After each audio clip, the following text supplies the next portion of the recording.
What's up, everybody? So you're thinking about moving to Newport, Oregon. Well, I'm going to take you through all the pros and cons of living on the Central Oregon coast, and we're going to get after it right now.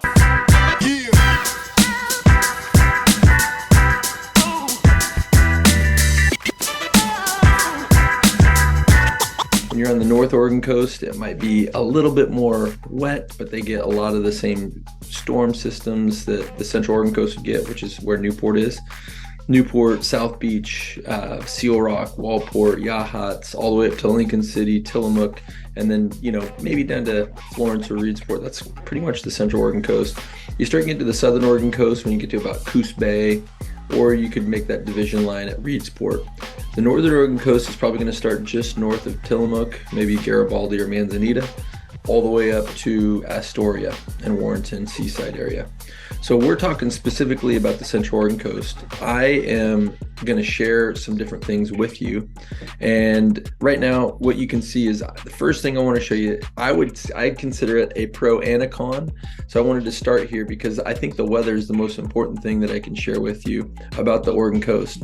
If you don't live here and you're just talking about it, a lot of people will come in the summer during the tourist months, where they might hit a nice day in November and December, and they don't get the full spectrum of what the weather is actually like. And what I'll tell you is the weather is basically rainy and overcast throughout the most of the year. And then if it's not, you might get the 1 or 2 days in between a storm system and it getting warm in the summer. And you'll get some of the most spectacular days you've ever seen, where it's clear, there's no wind, you can see the ocean as far as you can see north and south. In the winter, you might not even be able to see the breakers.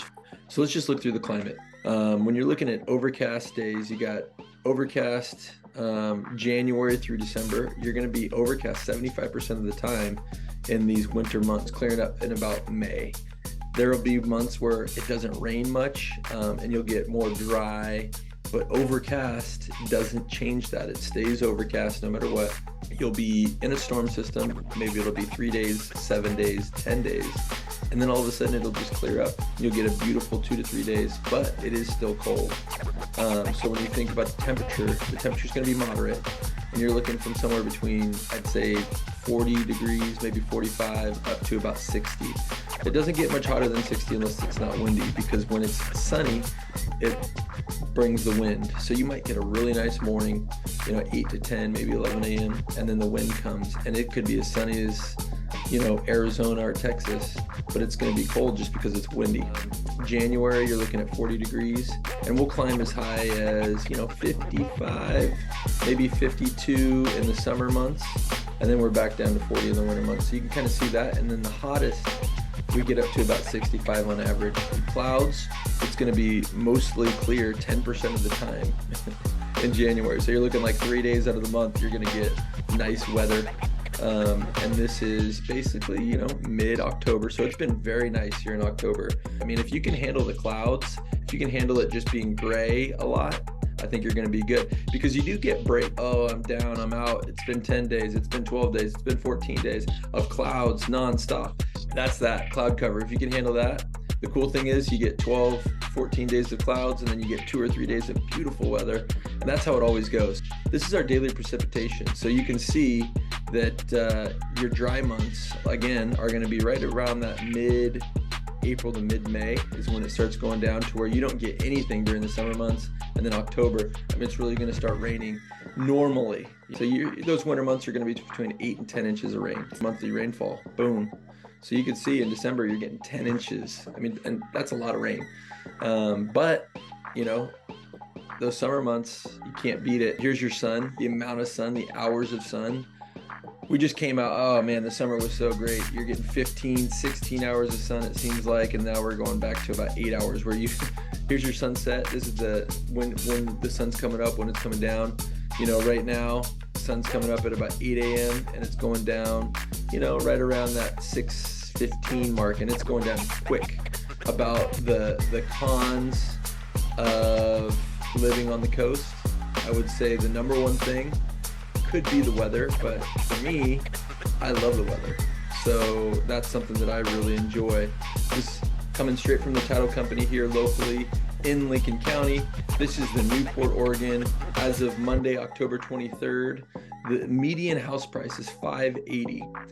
That is a lot, because if you're at 580 and you're getting a conventional loan, so you're probably getting a loan at roughly, let's just say 500,000 to make it easy, and the interest rate's at 8%. I mean, you're going to be spending like 37 to 3,900 a month on just principal and interest, and that doesn't include insurance and taxes. So it's a tough deal. You got to have a certain level of income to be able to even get in and crack into the Newport market. There's not a lot of places up for sale. The average days on the market is 101, as you can see, $319 per square foot. Median rent is $2,900. They say that if the interest rates drop to just 6%, you'd have 3 to 4 million more buyers coming into the market. When it comes to where the market is, I'd say it's a con, probably a con everywhere, no matter where you're at. Okay, number one, if you are on the Oregon coast and you want to eat, we've got great seafood here. You've got local ocean, you've got Clearwater, you've got Georgie's, you've got, I could just, Ocean Blue. There's a number of other places that I did, Moe's for their clam chowder. There's a ton of places that if you like to eat seafood and you want fresh seafood, if you're in the Midwest and you're eating seafood, that seafood's not fresh. It didn't come off the boat today. A lot of these places that you're eating at in Oregon, in Newport specifically, they're literally getting that straight from right off the boat. You can't beat that. There's not a lot of places where you can go and do that seafood wise. Fast food, you got McDonald's, Burger King, Taco Bell, Arctic Circle. There's some different places you can go, Dairy Queen, and those are good. If you want to dive into some of those places, they're available. Comes to eating, I'd go as far north as maybe Astoria can compete, maybe Coos Bay, but there's probably not many places on the Oregon coast that are going to be able to compete with the type of seafood restaurants that we have on the coast. We've got the Rogue Brewery. Down, you can take a tour of the brewery. You can go eat there. They've got a little place on the bayfront where you can go. You can play trivia on Saturdays. Newport Brewing Company. It's a good spot right there above the bayfront. Breakfast places, Starbucks, Dutch Bros and Human Bean, and the coffee house on the bayfront. There's Pig and Pancake. There's the Chalet is a very good place over by in between Safeway and Fred Meyer. They've got great pies. So when it comes to food, there's a lot of options for food here in Newport. So some of the amenities, some of the things to do. You can charter a fishing vessel to go out fishing. You can charter to go crabbing. You can get your own boat. You can crab around the bay. You can go to the Alsea Bay, crab around there. You can go out, go get some halibut, do some different things like that. So there's fishing, there's crabbing, there's options like that. You can go surfing if you want to, if you're good at surfing or you have surfed. This is a great place to surf. There's a lot of different places to go surfing. If you've never surfed, there's great places to learn how to surf. There's lessons and different things. And there's a culture of surfing here. There's different surf shops in town and in the area that will help you with that. If you want to go kayaking, there's places to go kayaking.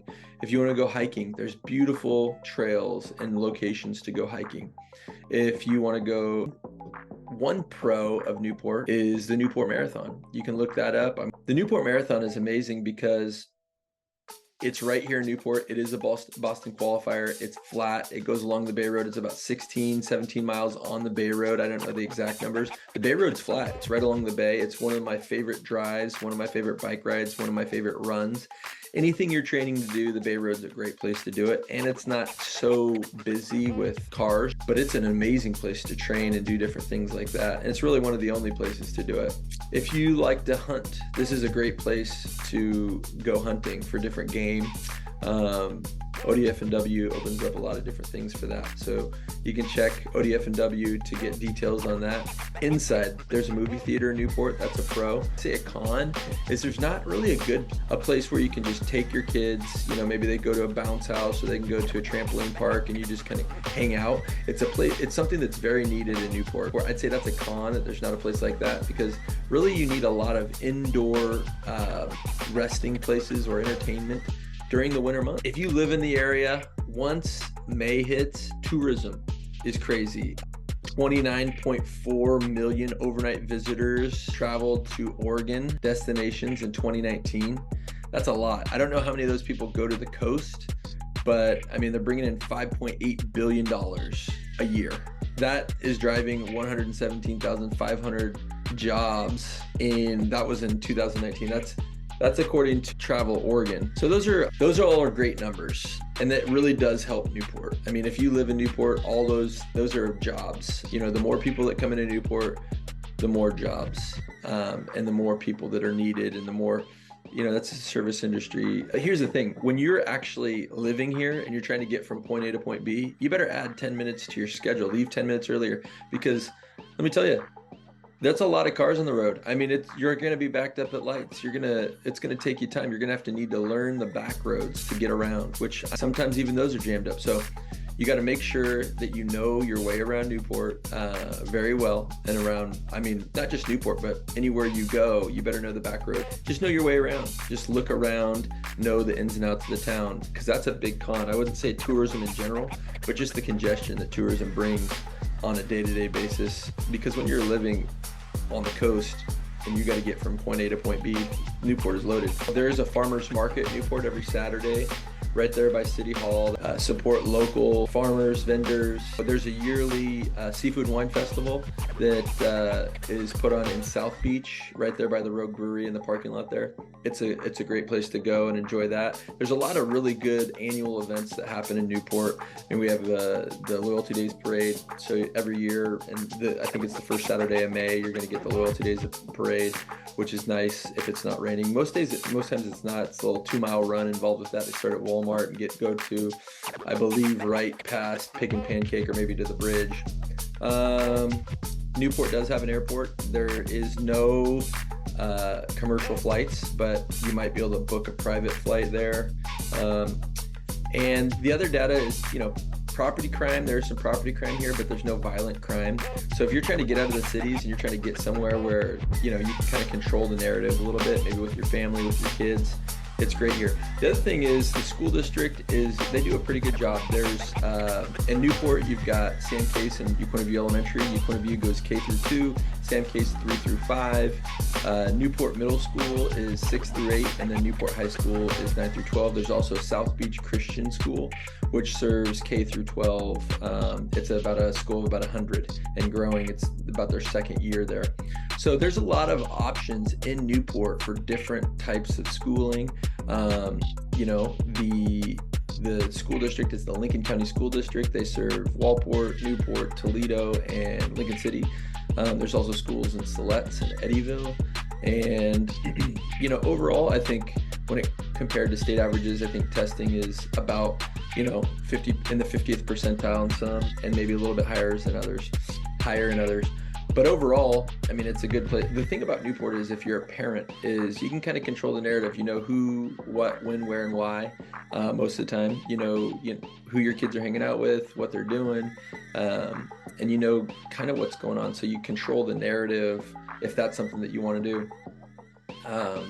If you want to get involved in a number of different things, you can get involved in civic activities. I mean, they're looking for a mayor, right? Any questions you might have about the Newport housing market, if you need help with buying or selling, if you know somebody that does, or you just want to chat about Newport, you're thinking about moving here, or you want details about this, that, or the other, I'd say I'm somebody you can call, whether it's Newport or anywhere on the Oregon coast. I'm pretty much a professional at any of those things.